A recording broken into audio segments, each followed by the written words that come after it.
नमस्कार, मैं सिरांधा आप सभी दर्शकों का अन्नदाता कार्यक्रम में स्वागत करती हूं। किसान हमारे देश के अन्नदाता हैं और वही हमारे देश के भाग्य विधाता हैं। ऐसे ही भारतीय किसानों को खेती बाड़ी से जुड़ी हुई बहुत सी नई लाभकारी जानकारियां देने के लिए हर रोज सुबह हम आपके साथ आते हैं।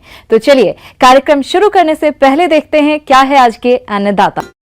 झरबेरा फूल की बढ़ती मांग को देखते हुए हमारे प्रदेश के किसान इसकी खेती पॉली हाउस में कर रहे हैं, लेकिन अच्छा लाभ वही प्राप्त कर सकते हैं जो फसल में किए जाने वाले जरूरी कार्यों को समय से करेंगे। तो चलिए इस बारे में जानने के लिए मिलते हैं कृषि विज्ञान केंद्र सिवनी के डॉक्टर NK सिंह से।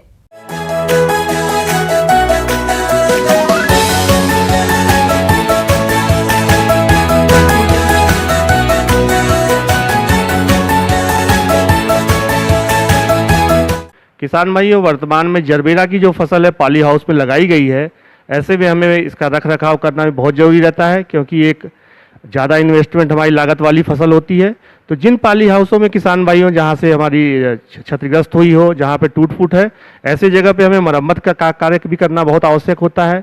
दूसरी जो सबसे ज़्यादा ध्यान देने योग्य बात है किसान भाइयों की, जहाँ हमारे पॉली हाउस में जरबेरा की खेती की जाती है वहाँ पे हमें कम से कम लोगों का प्रवेश हो, क्योंकि ज़्यादा लोगों के प्रवेश से रोग बीमारी होने का खतरा बहुत ज़्यादा रहता है। किसान भाइयों, पॉली हाउस में जहाँ जरबेरा हम लगाते हैं, वैसे तो ड्रिप के माध्यम से सिंचाई की जाती है, लेकिन कई जगह हमारा पानी जो नालियों में भी जाता है तो उससे खरपतवार की समस्या आती है। तो ऐसी अवस्था में किसान भाइयों हमें खरपतवार नाशी का उपयोग नहीं करना चाहिए। ज़्यादातर हमें निदाई गुड़ाई करना चाहिए। निदाई गुड़ाई के माध्यम से खरपतवारों को पॉली हाउस से अलग करना अत्यंत आवश्यक रहता है, ताकि हमारी जो फसल है वो सुरक्षित रहे, क्योंकि ये जो हमारे खरपतवार हैं ये कीटों को होस्ट प्लांट के रूप में रहते हैं। अगर हम जितनी साफ सफाई पॉली हाउस के अंदर रखते हैं उतनी ज़्यादा हमारी फसल सुरक्षित रहेगी कीट और बीमारियों से। दूसरी जो सबसे महत्वपूर्ण बात है कि पॉली हाउस के अंदर जो हम जरबेरा की खेती करते हैं उसमें ड्रिप के माध्यम से सिंचाई की जाती है। रोपाई के 3 सप्ताह बाद टपक सिंचाई विधि अपनाना उचित रहता है। टपक विधि से सिंचाई के लिए 4 से 5 लीटर पानी प्रतिदिन प्रति वर्ग मीटर की आवश्यकता पड़ती है। इस विधि से सिंचाई करने से 500-700 मिलीलीटर पानी प्रति पौधा प्रतिदिन प्राप्त होता है। पानी की मात्रा मौसम भूमि के प्रकार पर निर्भर रहती है। पौधों को पानी हमेशा दिन में 12 बजे के पहले ही देना चाहिए। सबसे महत्वपूर्ण बात है कि जब हम पॉली हाउस में जरबेरा की खेती करते हैं तो हमें पौधों में पोषक तत्व भी देना बहुत आवश्यक होता है। तो किसान भाइयों, पोषक तत्व की उपलब्धता सुनिश्चित करने के लिए पानी में घुलनशील उर्वरक जो कि हमारे NPK अलग अलग ग्रेड के आते हैं, जिसमें NPK 19-19-19 है, 17-44-0 है, 12-0-45 है, 19-0-45 है, 0-52-34 है। ये अलग अलग ग्रेड के जो हमारे पानी में घुलनशील उर्वरक हैं, इनको एक एक सप्ताह के अंतराल पे 2 किलो मात्रा, शुरुआत हमें 19-19-19 से करनी है, 2 किलो मात्रा 200 लीटर पानी में घोल के और वेंचुरी के माध्यम से देना चाहिए, जिससे हमारे पौधों में पोषक तत्व की उपलब्धता सुनिश्चित हो सके। क्योंकि जब तक हम पोषक तत्वों की उपलब्धता सुनिश्चित नहीं करेंगे हमारी फसल की पैदावार फूलों की अच्छी नहीं होगी जरबेरा की। और किसान भाइयों, जरबेरा की फसल में देखा गया है कि सूक्ष्म पोषक तत्वों का बहुत ही ज़्यादा मांग रहती है। तो सूक्ष्म पोषक तत्वों की कमी से हमारे पौधों में उसके लक्षण परिलक्षित होते हैं। ऐसी अवस्था में किसान भाइयों हमें जो हमारे बाजार में सूक्ष्म पोषक तत्व मिक्सचर आ रहे हैं, calcium, magnesium, iron, boron, zinc के ये मिक्सचर जो आते हैं सूक्ष्म पोषक तत्वों के मिश्रण, इनका हमें अगर पानी छिड़काव कर रहे हैं तो 5 ग्राम प्रति लीटर पानी की दर से, यानी 75 ग्राम 15 लीटर पानी में घोल के छिड़काव करना अत्यंत आवश्यक है। और अगर हम ड्रिप के माध्यम से दे रहे हैं तो 1 से 1.5 किलो मात्रा 200 लीटर पानी में घोल के हमें ड्रिप के माध्यम से देना चाहिए, ताकि हमारी फसल सुरक्षित रहे और पोषक तत्वों की कमी के किसी प्रकार के लक्षण परिलक्षित न हो पाए। बहुत सुरक्षा उपायों पर विशेष ध्यान की जरूरत होती है, क्योंकि झरबेरा में मुख्य रूप से सफेद मक्खी, माहू माइट, थ्रिप्स, लाल मकड़ी तथा पत्ती काटने वाले हानिकारक कीटों का प्रकोप होता है, जो फसल एवं फूलों को काफी क्षति पहुंचाते हैं, जिसके कारण फूल उत्पादक को काफी नुकसान उठाना पड़ता है। किसान भाइयों, जरबेरा की फसल में पौध प्रबंधन करना भी अत्यंत आवश्यक है। जैसा कि हम लोग देखते हैं कि जो हमारे पॉली हाउस की फसल है उसमें रस चूसक कीटों का प्रकोप कई बार हो जाता है। सफ़ेद मक्खी जो हमारे रस चूसक कीट है, फुदका है, हरा फुदका है, जैसिड्स है, एफिड्स है, इनके प्रकोप से हमारी फसल को नुकसान होता है, क्योंकि ये रस चूसते हैं और पौधों के फूलों को कमज़ोर करते हैं। तो इससे हम सुरक्षित हमको करने के लिए किसान भाइयों हमें दैहिक कीटनाशक आते हैं, इमीडाक्लोप्रिड दवा आती है 17.8% SL। इस दवा का किसान भाइयों 80 ml प्रति एकड़ के हिसाब से यानी 8 ml दवा 15 लीटर पानी में घोल के छिड़काव करना चाहिए। किसान भाइयों वर्तमान में देखा गया है कि जो जरबेरा की फसल है इसमें मिल्ड्यू रोग का दहिया रोग का प्रकोप देखा जा रहा है, जिससे हमारे पौधों पे पाउडर नुमा बनता है और पत्तियां सूख जाती हैं। ऐसी अवस्था में किसान भाइयों इस रोग का नियंत्रण करना अत्यंत आवश्यक है। तो दहिया रोग के नियंत्रण के लिए किसान भाइयों सल्फेक्स दवा आती है, सल्फेक्स 80% WP वेटेबल पाउडर 2.5 से 3 ग्राम प्रति लीटर पानी की दर से यानी 15 लीटर पानी में 40 से 45 ग्राम इसको हमें घोल के छिड़काव करना चाहिए। किसान भाइयों तो मेरे द्वारा जो भी आपको जानकारी प्रदान की जा रही है उसको आप निश्चित अपने जरबेरा की खेती में अपनाएं। अधिक जानकारी के लिए आप मेरे मोबाइल नंबर 9981828648 पर संपर्क कर सकते हैं। धन्यवाद। किसान भाइयों, अभी तक आपने खेती से जुड़ी हुई कुछ उपयोगी जानकारियां देखी। अब लेते हैं एक छोटा सा ब्रेक, जल्द ही लौटेंगे और कार्यक्रम में आगे भी है खेतीबाड़ी से जुड़ी हुई महत्वपूर्ण जानकारियां।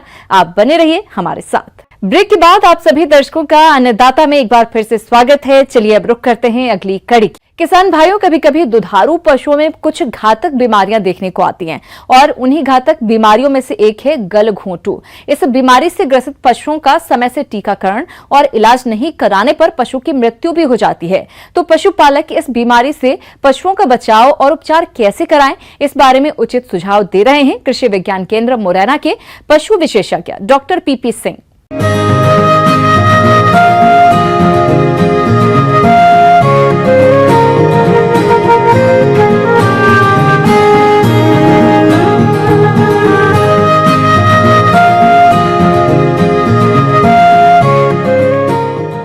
आज मैं आपको पशुओं में होने वाली गलघोंटू बीमारी, उसका लक्षण, उपचार एवं बचाव से संबंधित संक्षिप्त में जानकारी देने जा रहा हूं। देखिए, जैसा कि आप लोग देख ही रहे हैं कि थोड़े ही समय बाद बरसात शुरू हो जाएगी और बरसात के समय पशुओं में गलघोंटू रोग बहुत तेजी से फैलता है। हमारे अनेक किसान भाई गाय भैंसों का पालन करते हैं, लेकिन उनके कुछ पशुओं में गलघोंटू या घुरका रोग आ जाता है, जिसका यदि समय रहते उपचार नहीं कराया गया तो रोगी पशु की मृत्यु भी हो जाती है। तो आप इस रोग के लक्षणों की पहचान कर इलाज कैसे कराएं, आइए जानते हैं। तो इस समय अपने को पशुओं को गलघोंटू रोग से बचाने हेतु कुछ विशेष सावधानियां रखनी चाहिए, जिनके बारे में बताने जा रहा हूं। देखिए, गलघोंटू रोग पशुओं में जीवाणु के द्वारा फैलने वाली बीमारी है, जिसको कि अंग्रेजी में हीमोरेजिक सेप्टिसीमिया या HS नाम से जाने जाते हैं। ये पास्चुरेला, बुवेलोसेप्टिका और बोवीसेप्टिका नामक जीवाणु के द्वारा फैलता है। इस रोग में जो सबसे प्रमुख चीज़ें हैं वो इसके लक्षण होते हैं। सबसे पहली और महत्वपूर्ण लक्षण ये होता है कि पशु को बहुत तेज़ बुखार आता है। ये बुखार 103 से लेकर 106 डिग्री फ़ारेनहाइट तक पहुंच जाता है। पशु के आँख से पानी आने लगता है, आंसू समझ लें आप।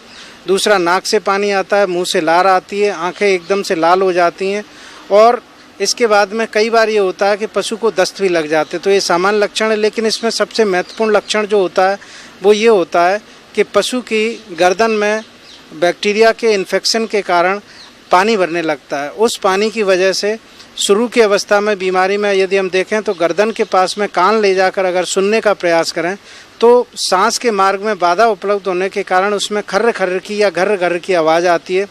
उस आवाज़ के आने के कारण इस रोग को घुरेरा, घुर्रका आदि स्थानीय नामों से भी जाना जाता है।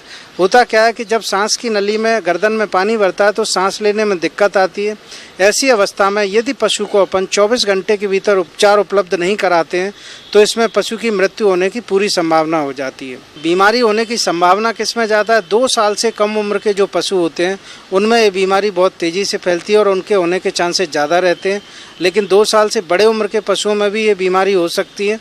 किसान भाइयों, यदि आपका पशु गलघोंटू या घुरका रोग से ग्रसित हो गया है तो इस रोग को अन्य पशुओं में फैलने से कैसे रोकें तथा ये रोग आपके पशुओं में आए ही नहीं, इसके लिए टीकाकरण कैसे कराएं, आइए जान लेते हैं। जो गलघोंटू रोग है उसमें कुछ अपन सामान्य सावधानियां ये भी रख सकते हैं कि एक तो पशुओं को यथासंभव गर्मी से बचाने का प्रयास करें। दूसरा ये है कि रोगी पशु को स्वस्थ पशु से अलग कर देना चाहिए। उसके बर्तन है, उसको दिए जाने वाला दाना चारा, सारी चीज़ें अलग कर देनी चाहिए और उस बीमार पशु को अलग से अपने को प्रबंधन करना चाहिए। अन्य स्वस्थ पशुओं के साथ इसको मिलाना नहीं चाहिए। टीकाकरण करते समय भी कुछ सावधानियों का हमें विशेष रूप से ध्यान रखना चाहिए कि एक तो टीका कोल्ड चेन में अपन मेंटेन करते हैं। मतलब ये है कि जहाँ से टीका मैन्युफैक्चर होता है और जब तक पशु को लगाया जाता है तब एक कोल्ड चेन या शीत संग्रहण की एक पूरी श्रृंखला रहती है। तो कभी भी ऐसा ना करें कि टीके की कोल्ड चेन को बाधित करें। दूसरा क्या है, टीकाकरण का जो समय है वो भी काफ़ी महत्वपूर्ण होता है। अपने को जो टीकाकरण का उत्तम समय है दिन के ठंडे समय में करें, जैसे कि सुबह बहुत जल्दी टीकाकरण करा लें 7-8 बजे तक, और शाम को 5-6 बजे के बाद जब मौसम ठंडा हो जाए उस परिस्थिति में अपन टीकाकरण कराएं। वर्षा पूर्व टीकाकरण का एक सिद्धांत होता है। उसमें क्या होता है कि बरसात से पहले शासकीय पशु चिकित्सालय में इस बीमारी की टीका या वैक्सीन उपलब्ध कराई जाती है। ये वैक्सीन 2 से लेकर 5 रुपए की मामूली रसीद के खर्चे पर सरकारी पशु चिकित्सकों द्वारा या AVFO जो सहायक पशु चिकित्सा क्षेत्र अधिकारी होते हैं उनके द्वारा गांव-गांव में जाकर पशुओं को लगाए जाते हैं। और ये जो टीका है वो आपका सबकुटेनियस या त्वचा के नीचे लगाया जाता है। तो इस टीके को अपन लगवा लें। टीकाकरण कराने के बाद में हमारा पशु ये मान के चलें कि निश्चित रूप से लगभग 1 साल के समय तक इस रोग से बचा रहेगा और इस रोग होने की संभावना बिल्कुल नहीं रहेगी। और आगे भी है खेतीबाड़ी से जुड़ी हुई बहुत सी रोचक जानकारियां, पर यहाँ पर रुकेंगे एक और ब्रेक के लिए। जल्द हाजिर होते हैं। ब्रेक के बाद एक बार फिर से आप सभी दर्शकों का अन्नदाता कार्यक्रम में स्वागत है। बढ़ते हैं अगली प्रस्तुति की ओर। किसान भाइयों, बैंगन की खेती से अधिक पैदावार लेने के लिए खरपतवारों का नियंत्रण, सिंचाई, उर्वरक प्रबंधन और पौध सुरक्षा के उपायों पर ध्यान देना होगा। तो किसान भाई इन्हीं सब कार्यों को कब और किस तरह से करें, इस बारे में जानकारी दे रहे हैं जवाहरलाल नेहरू कृषि विश्वविद्यालय जबलपुर के कृषि वैज्ञानिक डॉक्टर भूपेश कुमार वर्मा।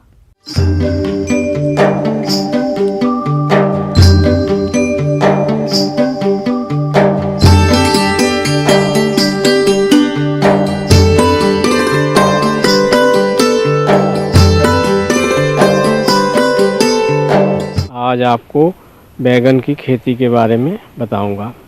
ये बैगन की फसल लगी है। इसकी डिमांड जो है वो वर्ष भर बनी रहती है और इसको वर्ष भर समय समय पर लगाते रहते हैं।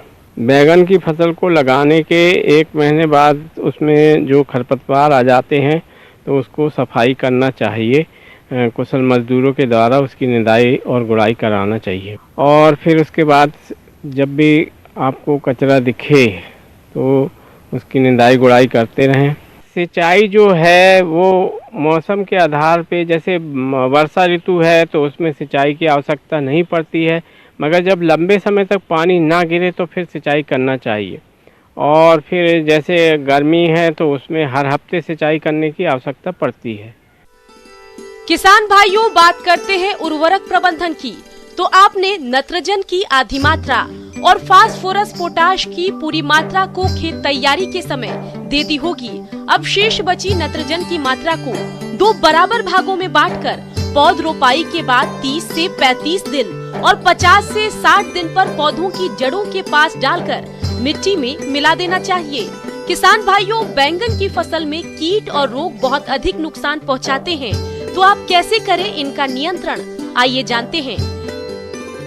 अगर उसमें फलन की अवस्था में अगर फ्रूट में बोरर लग जाता है, फ्रूट बोरर कहलाता है फल छेदक कीड़ा। फलों में आप देखेंगे कि वो छेद करके अंदर घुस जाता है और अंदर ही अंदर खाता रहता है। उसको ऊपर से छेद भर दिखता है, अंदर कीड़ा रहता है। जब काटेंगे फल को तो अंदर काला निकलेगा, बिल्कुल खाया हुआ उसका, और उसका मेगट रहेगा अंदर। किसान भाइयों, फल और तना छेदक कीट के नियंत्रण के हेतु फसल में 6 से 7 प्रति एकड़ फोरेमेन ट्रैप लगाने चाहिए। इसके साथ फसल में लाइट ट्रैप का भी प्रयोग करना चाहिए। यदि नुकसान आर्थिक क्षति स्तर से अधिक है तो आप रासायनिक नियंत्रण के लिए 1 मिलीलीटर इंडोक्सा कार्ब दवा को 1 लीटर पानी के हिसाब से घोल बनाकर फसल पर छिड़काव करें, जिससे फल और तना छेदक कीट का नियंत्रण हो जाएगा। भटे में एक रोग आता है लिटिल लीफ ऑफ ब्रिंजल। उसमें क्या होता है कि पूरे पौधे में जो पत्तियां हैं वो छोटी छोटी हो जाती हैं, गुच्छे में हो जाती हैं, फूल भी गुच्छे में हो जाते हैं और वो पौधा जो है वो फलता नहीं है। और ये मुख्यतः ये रोग जो है रैटून फसल पे आता है। अगर आपकी पुरानी फसल लगी है और वो वर्षा ऋतु में ये रोग अधिकतर रहता है और इस रोग का प्रसारण रस चूसने वाले कीड़ों के द्वारा होता है, तो इसलिए रस चूसने वाले कीड़ों का नियंत्रण करते रहना चाहिए। और अगर ऐसे पौधे लिटिल लीफ वाले पौधे दिखें आपको खेत में तो उनको तत्काल उखाड़ कर और जला दें या बाहर फेंकें। किसान भाइयों, रस चूसक कीटों के नियंत्रण के लिए फसल में पीले चिपचिपे प्रपंच 10 से 12 प्रति एकड़ की दर से लगाएं और नीम तेल 5 मिलीलीटर प्रति लीटर पानी के हिसाब से घोल बनाकर फसल पर 10 से 15 दिन के अंतराल पर छिड़काव करते रहें। शुरू से ही उसमें रस चूसक कीट जो है एफिड और जैसिड जो है वो उनका प्रकोप होता है, तो इसके लिए इमिडाक्लोरोपिड है, आधा ml पर लीटर पानी में घोलकर इसका छिड़काव करते रहना चाहिए। 15 से 20 दिन के अंतराल पे करते रहना चाहिए। जब इसका छिड़काव करते हैं अपन तो फसल को हार्वेस्ट तोड़ने के बाद, फलों को तोड़ने के बाद करें, या अगर कर रहे हैं तो फिर उसके बाद 12 से 15 दिन तक फलों को ना तोड़ें, क्योंकि फल में रेसिडुअल इफेक्ट होने के कारण से जो कंज्यूमर है वो खाएगा फलों को तो उसके स्वास्थ्य के ऊपर हानिकारक प्रभाव पड़ेगा। तो अगर ये छोटी छोटी बातों को आप ध्यान में रखेंगे तो इससे अधिक से अधिक पैदावार मिलेगी आपको।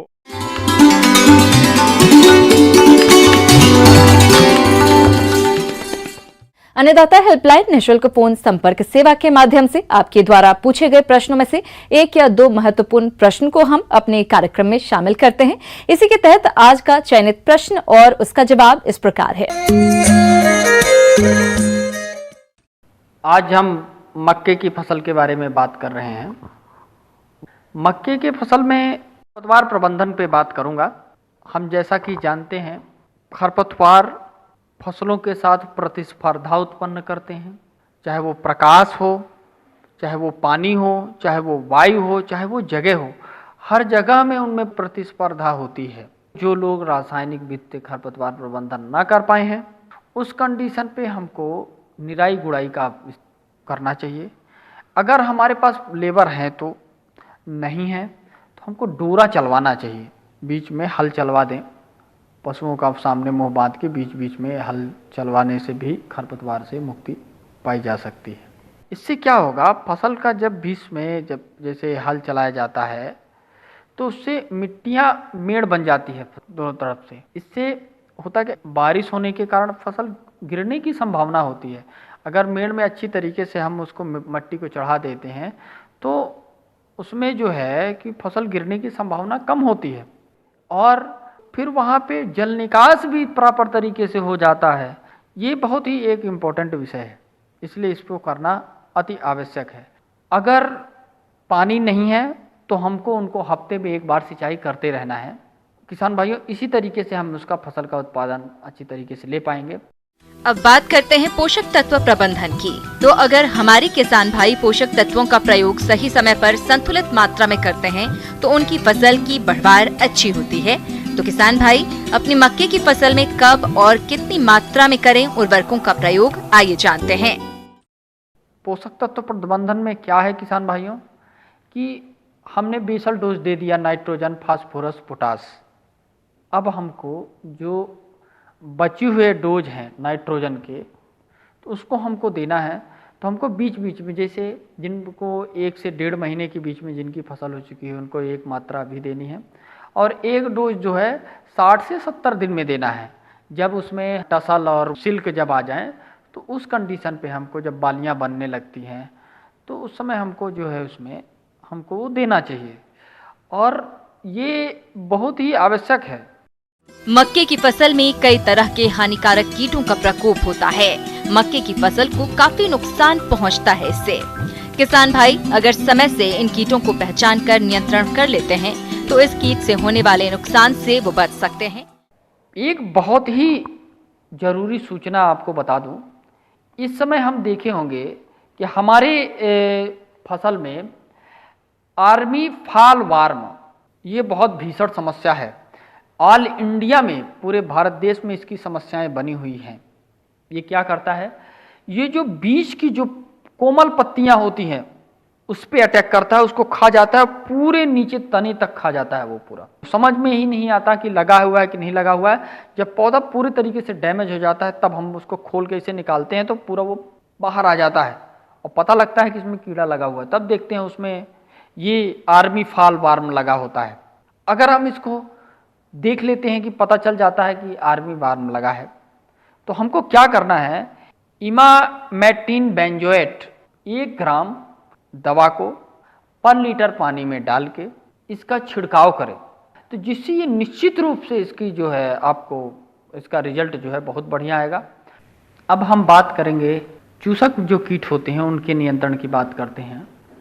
किसान भाइयों देखे होंगे, इसमें जब हमारी फलियां निकल आती हैं, जैसे वो जिसको बाल बोलते हैं मक्के की बालियां, तो उसमें क्या है कि चूसने वाले जैसे माहू हो गया, जैसिड हो गया, एफिड हो गया, उसमें इस तरह के जो है वो कीट लगते हैं। उसके नियंत्रण के लिए इमिडाक्लोरोपिड दवा को 1 ml पर लीटर पानी में डालें और इसका छिड़काव करें। निश्चित रूप से इसमें आपको अच्छा रिजल्ट प्राप्त होगा। इन छोटी छोटी बातों को आप अगर ध्यान में रखते हो जो बताई गई हैं, उससे आपको बहुत ही बेनिफिट होगा और फसल का अच्छा उत्पादन होगा।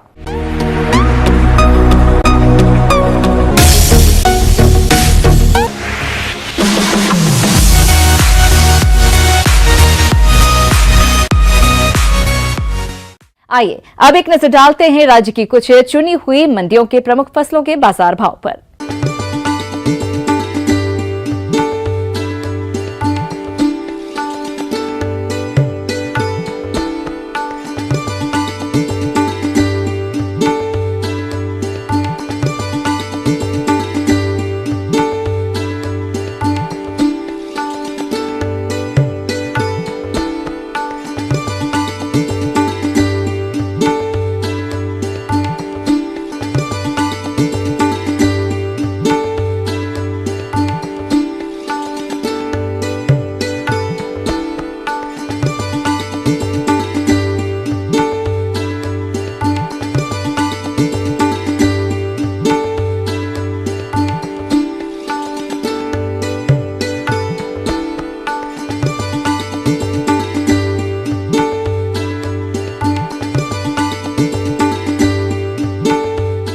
अब आइए देखते हैं कल दिखाए जाने वाले कार्यक्रम की मुख्य झलकियां। पशुओं की नस्ल सुधार के लिए जरूरी है कृत्रिम गर्भाधान।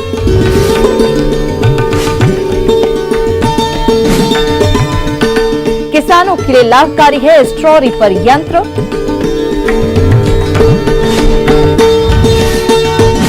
किसान भाइयों, अन्नदाता आपकी सेवा के लिए संकल्परत है। कृषि संबंधित समस्या एवं सुझावों के लिए आप हमें इस पते पर संपर्क कर सकते हैं।